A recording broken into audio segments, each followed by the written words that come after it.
నమస్తే. నమస్తే. మీ పేరేనా? నా పేరు విజయ్ కుమార్. ఏం చేస్తుంటారు? Arutla booth president. Arutla booth. ఎన్నికలు రాబోతున్నాయి కదా, ఎట్లా అనిపిస్తుంది? ఏం నడుస్తుంది? రఘునందన్ రావు గారు వస్తారా? రఘునందన్ రావు. కానీ ఈ ఏరియాకి సంబంధించిన నీలమాధవ్ దగ్గర పటంసరి దగ్గర వ్యక్తి, ఆయన మీద ఎక్కువ ఉందని చెప్పేసి అంటారు కదా. అంటారన్న. ఇప్పుడు ఎందుకంటే ఆయన మొన్నదాకా ఎమ్మెల్యే నిలబడి అక్కడ దాంట్లో దుంకిండు, కాంగ్రెస్ దుంకిండు, అది వ్యతిరేకం ఉంటుంది కదా.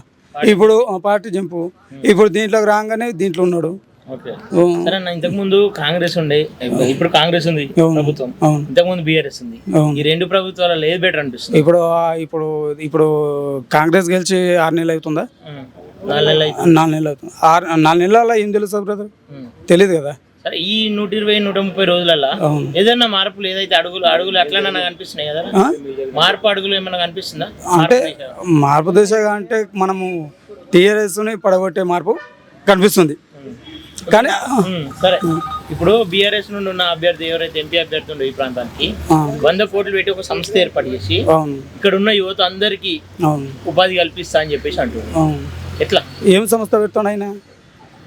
ఏదో ఒక సంస్థ 100 కోట్లు పెట్టి సంస్థ ఏర్పాటు చేస్తాడు. 100 కోట్ల పెట్టి సంస్థ చేసే బదులు ఆయన నియోజకవర్గం కొంతమంది ఉంటారు కదా, కొంతమంది ఉన్నారు, వాళ్ళు దాన్ని బట్టి వాళ్ళ మనసులను బట్టి దాన్ని బట్టి చేసుకోవచ్చు కదా సపరేట్గా. దీన్ని అంత అల్చర్ చేసి ఎమ్మెల్యే ఒక ఎంపీగా నిలబడడం కాకుండా సపరేట్గా చేసిన తర్వాత నిలబడినట్టే ఒక పాయిజన్ ఉంటుండే కదా. అంటే ఇప్పుడు ఎవరు గెలుస్తారు అంటున్నావు పార్లమెంట్లో? రఘునందన్ రావు గారు గెలుస్తారు. రఘునందన్ రావు ఎందుకు గెలుస్తాడు? ఆయనకు టాక్ పవర్ ఉంది, ఆయన పబ్లిక్లో తెలుసు, మంచిగా మాట్లాడతాడు కాబట్టి అందరినీ కలుపుకపోతాడు. ఆయన గెలిస్తే బాగుంటుందని. బీఆర్ఎస్ అభ్యర్థి కూడా గతంలో కలెక్టరు, పబ్లిక్ తెలుసు. ఉమ్మడి మేదక్ జిల్లాకు కలెక్టర్, తర్వాత సిద్దిపేట సపరేట్ అయినా సిద్దిపేట జిల్లాకు కూడా కలెక్టర్ గా పనిచేసి ప్రస్తుతం ఎమ్మెల్సీగా ఉండు. రాష్ట్రంలోనే ఒక 100 కోట్లు పెట్టి భూమి కొని రాష్ట్రం మొత్తం తెలిసిన వ్యక్తి ఆయన కూడా పబ్లిక్ లో ఉన్నాడు. ఇప్పటిదాకా లేరు కదా, ఇప్పుడు ఉన్నారు. ఇప్పుడు బయటపడుతుంది ఆయన ఒక ఎంపీకి నిలబడుతుండు, ఇప్పుడు అన్ని బయటపడుతున్నాయి. ఇంతకుముందు తెలిస్తేనేమో ఓకే ఈయన క్యాండిడేట్ ఉన్నాడు చేస్తుండే అని తెలుస్తుండే. సరే, మొత్తం మీద ఎవరు గెలుస్తారు? రఘునందన్ రావు గారు గెలుస్తారు. అసెంబ్లీ ఎన్నికలలో చూసావా? అవును చూసాం. ఆయన ఓడిపోయిండు అంటే దానికి ఇట కొద్దిగా ఉంటుంది కదా అన్న, వ్యతిరేకంగా వాళ్ళకు వీళ్ళకు మధ్యలో. కానీ ఇప్పుడైతే ఖచ్చితంగా అయితే రఘునందన్ రావు గారు గెలుస్తారు. కానీ ఈ పార్లమెంట్ లో చూసుకుంటే 7 కాన్స్టిట్యూన్సీలు ఉన్నాయి. 7 6 టీఆర్ఎస్ ఉంది, బీఆర్ఎస్ ఉంది, 1 కాంగ్రెస్ ఉంది. అసలు బీజేపీ ఎమ్మెల్యేలు ఒక్కరు కూడా లేదు.